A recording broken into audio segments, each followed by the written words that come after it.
Hello everyone. In this session we will discuss about the introduction to deadlock. So what is a deadlock? A deadlock is nothing but two different processes will be locked by one another. How it is means we will discuss. Let us suppose, so P1 is a process, whereas R1 is a resource, P2 is another process and R2 is another resource. So totally we have two processes like process P1, process P2.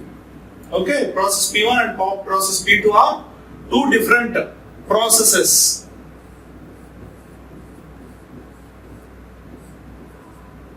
Okay, whereas R1 and R2 are two different resources. Let us suppose P1 is holding resource R1, whereas P2 is holding resource R2. Means process P1 is accessing or working on resource R1, whereas process P2 is working or accessing resource R2. So now process P1 has completed its access or usage of resource R1. Okay, P1 is completed. P1 has completed its usage or access with resource R1. Similarly, P2 is also finished its access or usage with regarding resource R2. Now, P1 is holding resource R1. So, though it has finished the work, now P1 it wants to access resource R2. Okay, see here, P1 it is holding resource R1. It is holding. P1 is holding resource R1. So it has completed the access of using this resource R1. It has finished. Now it wants to access resource R2. Now what P1 is doing is, P1 is holding resource R1 and it is waiting for resource R2. And it is waiting for resource R2. Similarly, if you see, P2 is also holding resource R2. P2 has completed its work or access with this resource R2. Now P2 is waiting for resource R1. So what exactly it is thinking is, P1 is holding resource R1. Okay, it is holding resource R1 and it is waiting for resource R2. When P1 gets a resource R2, P1 is thinking of releasing R1. See here. So P1 is holding resource R1, P2 is holding resource R2. Now what happens is, P1 has completed its execution or accessing with respect to resource R1. Okay, but it is not releasing R1.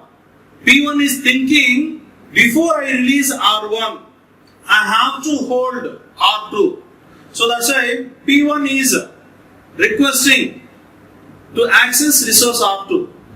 P1 wants to access R2 after holding R2, then it will release R1.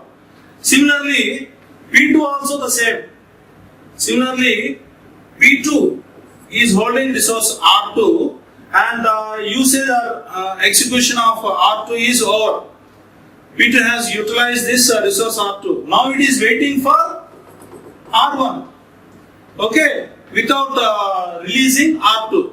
What process P2 is thinking? So I will release R2 only when I get R1. So here the deadlock has occurred.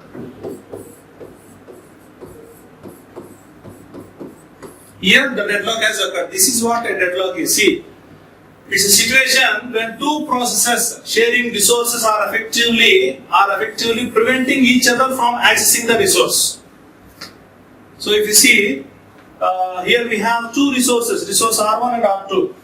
So R1 is being used by process P1, R2 is being used by process P2. Okay, so P1, after utilizing the resources of R1, it wants to access R2. Okay, but it wants to release R1 only if it gets R2.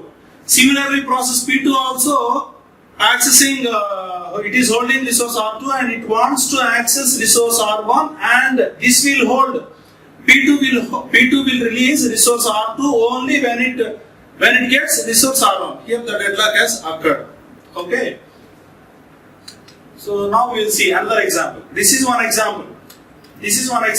We will see another example. Suppose a narrow bridge is there. So normally, both the vehicles will go in both the directions. See, the vehicles will, if it is if the road is like this, so the vehicles will keep on moving like this, in this direction as well as in this direction, bidirectional. The vehicles will move in this fashion. Suppose if it is a narrow bridge, okay, see, so here vehicles are going in both the directions, here also both the directions. See, in this part, in this area, since this is very narrow, okay, let us suppose this is a narrow bridge. So only one vehicle can go either in any direction. See, the vehicles from both the sides, they have entered. So now what happens? This will not go back, this will not go back. See, the deadlock has occurred. Okay, this is also one of the example for deadlock. The deadlock has occurred. Okay, so we will discuss one more example. So one more example is, okay, one more real-time example. So if there are two students, suppose two students are there, student 1 and student 2. Okay, during their lunchtime, if they open their lunch box,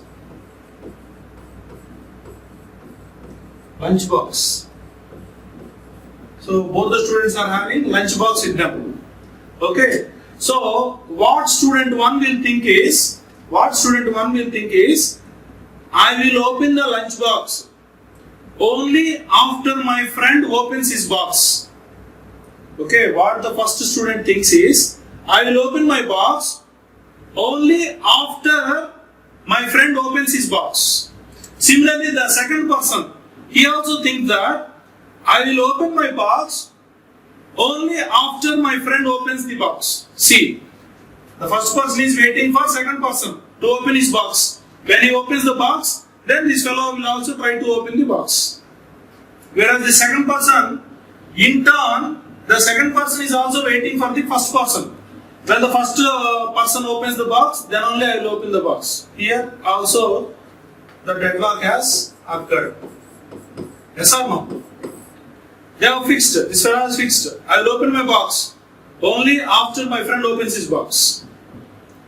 The vice versa, the second person also thinks the same. I will open the box only when my friend opens the box. Here also the deadlock has occurred. Okay, right? So the system model, here what the author is telling is, if we have finite number of resources, and if these finite number of resources are distributed among different processes, okay, the resources are partitioned into several types. Some of the examples are nothing but memory, space, input-output devices, etc.